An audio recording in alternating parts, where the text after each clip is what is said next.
Hey everyone, it's March 20th, and that means that if today's your birthday, you share it with serial killer Andre Crawford, who killed 11 women in the Chicago area in the 1990s, and that is him right up there. After his birth in 1962, Crawford was left to fend for himself as an infant, being placed in foster care when authorities found him living in squalor on his own as a small child.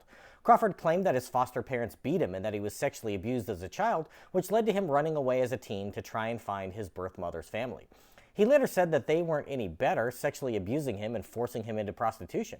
His sister, foster parents, and relatives, however, all deny these claims, so it's hard to say exactly what is true about his upbringing, but it's safe to say that he didn't have an ideal childhood. What we do know is that he became an addict as a teenager and dropped out of school at 17. Crawford joined the Army and later the Navy, but maintained his drug habit and was ultimately dishonorably discharged. He became a transient, crashing in vacant buildings in Chicago and spending his time amongst pimps and prostitutes on the street. After several brushes with the law, including one for felony theft in 1993, Crawford's crimes became even worse, with his first murder occurring later that year. His MO was to entice a prostitute or drug addict to a vacant building to trade sex for drugs, but instead, Crawford would strangle or stab them to death and have sex with them as they lay dying, and in some cases went so far as to leave or move the body, then return and commit necrophilia.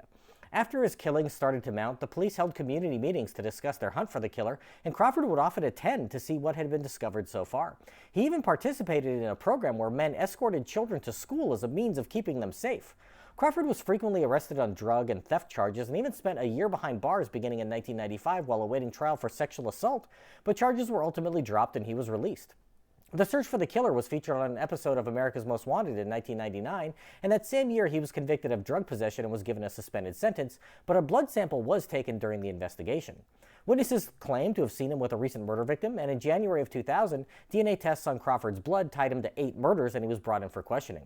He confessed to those 8 and 3 additional murders that previously were thought to be unrelated, showing no remorse, even telling the police that he was addicted to killing and would happily do it again. One of those murders had already been attributed to another Chicago serial killer, Hubert Geralds. Geralds was exonerated of that crime but remains behind bars for 5 other murders. Due to numerous court delays, Crawford was held in Cook County Jail for nearly 10 years awaiting trial, which finally commenced in 2009. He was convicted of 11 counts of murder and sentenced to life in prison. Crawford died of liver cancer while behind bars in 2017. His case was featured on Mark of a Serial Killer on the Oxygen Network in 2021. If this is your birthday, I hope you have a great day. Leave me a comment so I can wish you a happy birthday. If you know someone whose birthday it is today, send them this video so they can find out all about their birthday twin. And to Andre Crawford, I say, happy birthday, you bastard.